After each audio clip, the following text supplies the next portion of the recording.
বিচার আপনারা করতে পারবেন না। আপনাদের এই ধরনের কোনো রেকর্ড নাই।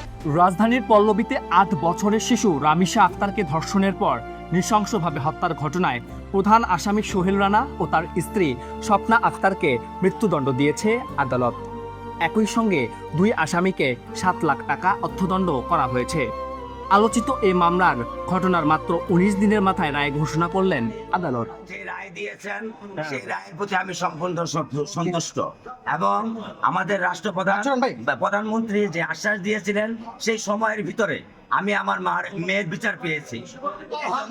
মাননীয় প্রধানমন্ত্রী, মাননীয় বিচারপতি এবং পুলিশ প্রশাসনের যে সহায়তা, তারা প্রতিটা টিম এবং মিডিয়া এবং বাংলাদেশের সর্বজনসাধারণ, তারা যে আমার পরিবারকে, আমার রামিসার সুষ্ঠু বিচার পাওয়ার জন্য যে সাহায্য সহযোগিতা আমাদেরকে মনোবল দিয়েছেন, তার জন্য আমি তাদের প্রত্যেকের কাছে কৃতজ্ঞ। রোববার ঢাকার মহানগর শিশু সহিংসতা দমন ট্রাইব্যুনালের বিচারক মাসরুর সালেকিন আসামিদের উপস্থিতিতে এ রায় ঘোষণা করেন। রায়ে প্রধান আসামি সোহেল রানাকে মৃত্যুদণ্ডের পাশাপাশি ৫ লাখ টাকা এবং স্বপ্না আক্তারকে মৃত্যুদণ্ডের সঙ্গে ২ লাখ টাকা অর্থদণ্ড করা হয়। আদালতের নির্দেশ অনুযায়ী এই অর্থ ভুক্তভোগী শিশুর আইনগত উত্তরাধিকারীদের প্রদান করা হবে। আলোচিত এই মামলার রায়কে কেন্দ্র করে সকাল থেকেই আদালত এলাকায় ছিল বাড়তি নিরাপত্তা। কারাগার থেকে কড়া প্রহরায় ২ আসামিকে আদালতে আনা হয়।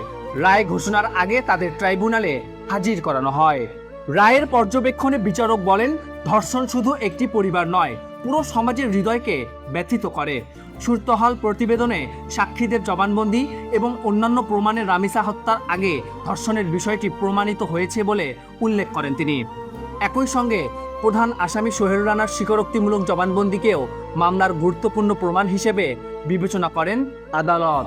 মামলার তথ্য অনুযায়ী গত ১৯ মে সকালে পপুলার মডেল হাই স্কুলের ২য় শ্রেণীর শিক্ষার্থী রামিসা আক্তার ঘর থেকে বের হলে স্বপ্না আক্তার তাকে কৌশলে নিজের ফ্ল্যাটে নিয়ে যান। পরে সেখানে সোহেল রানা শিশুটিকে ধর্ষণের পর হত্যা করে। মেয়েকে খুঁজতে গিয়ে পরিবারের সদস্যরা আসামিদের কক্ষের সামনে রামিসার জুতা দেখতে পান। পরে কোনো সাড়া না পেয়ে দরজা ভেঙে ভেতরে প্রবেশ করলে উদ্ধার করা হয় শিশুটির মরদেহ। ঘটনার পর রামিসার বাবা আব্দুল হান্নান মোল্লা পল্লবী থানার মামলা দায়ের করেন।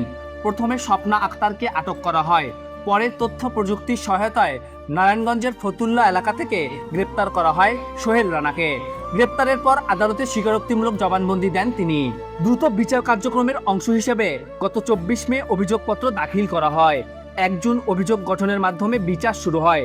এরপর সাক্ষ্য গ্রহণ, আত্মপক্ষ সমর্থন ও যুক্তিতর্ক শেষে ঘটনার মাত্র ১৯ দিনের মাথায় রায় ঘোষণা করা হয়। আদালত সূত্র জানিয়েছে, নারী ও শিশু নির্যাতন দমন আইনের সংশ্লিষ্ট ধারায় ২ আসামিকে সর্বোচ্চ শাস্তি দেওয়া হয়েছে।